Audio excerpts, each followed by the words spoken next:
Hello दोस्तों, स्वागत है आपका अपने YouTube channel UP TET learning hub पर। आज हम पर्यावरण की क्लासेस स्टार्ट कर रहे हैं जिसको ईवीएस बोलते हैं। और आज हम सबसे पहले उसमें पढ़ेंगे पर्यावरण की अवधारणाएं।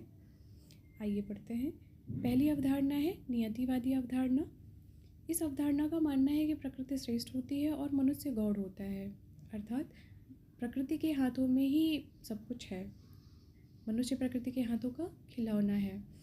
यह अवधारणा पूर्णतः प्रकृति जीवन पर बल देती है और इस अवधारणा को पर्यावरणीय उपागम माना जाता है जिसकी सबसे कार्यशील इकाई प्रकृति होती है। आइए चलिए पढ़ते हैं दूसरी अवधारणा के विषय में। हमारी दूसरी अवधारणा है संभववादी अवधारणा। यह अवधारणा पूर्णतः मानव केंद्रित होती है।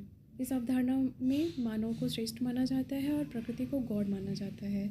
और इस अवधारणा का मानना है कि मनुष्य परिवर्तनशील है जो प्रकृति के प्रत्येक पहलू में परिवर्तन कर सकता है।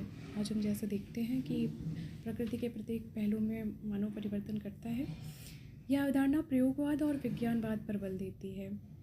आइए हम बढ़ते हैं तीसरी अवधारणा पर। हमारी तीसरी अवधारणा है नवनियतिवादी अवधारणा। इस अवधारणा ने दोनों अवधारणाओं की श्रेष्ठता को अस्वीकार कर दिया है, अर्थात जो हमारी नियतिवादी अवधारणा थी और संभववादी अवधारणा, इन दोनों को नकार दिया है इसने। इस अवधारणा का मानना है कि मनुष्य और प्रकृति को समान, जो इनका महत्व है वो समान है, मतलब ना तो मनुष्य श्रेष्ठ है और ना ही प्रकृति श्रेष्ठ है। इस अवधारणा का मानना है कि मनुष्य और प्रकृति को परिवर्तन करना चाहिए, परंतु प्रकृति पर नकारात्मक प्रभाव पड़ने पर मनुष्य को प्रकृति के अनुसार हो जाना चाहिए।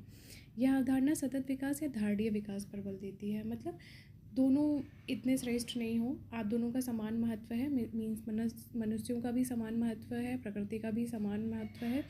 दोनों को उतना ही परिवर्तन करना चाहिए जिससे कि नकारात्मक प्रभाव ना पड़े। यह हमारी नवनियतिवादी अवधारणा कहती है। आइए हम बढ़ते हैं अपने चौथे अवधारणा की तरफ। हमारी चौथी अवधारणा है पारिस्थितिकी अवधारणा। यह अवधारणा प्रकृति को श्रेष्ठ और मनुष्य को प्रकृति का एक अंग मानती है, मतलब इसमें मनुष्य को प्रकृति से अलग नहीं माना है।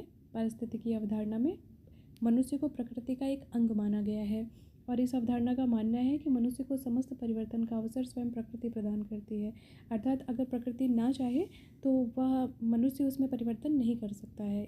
ये अवधारणा ये कहती है कि जो भी परिवर्तन अगर मनुष्य कर पाता है प्रकृति में, तो प्रकृति यह उसे अवसर देती है, इसलिए वह प्रकृति में परिवर्तन कर सकता है।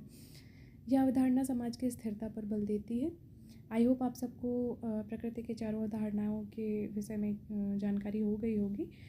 इन अवधारणाओं को पढ़ लीजिए और याद कर लीजिए, इनसे परीक्षा में प्रश्न पूछे जाते हैं और आगे की क्लासेस टाइम से आती रहेंगी।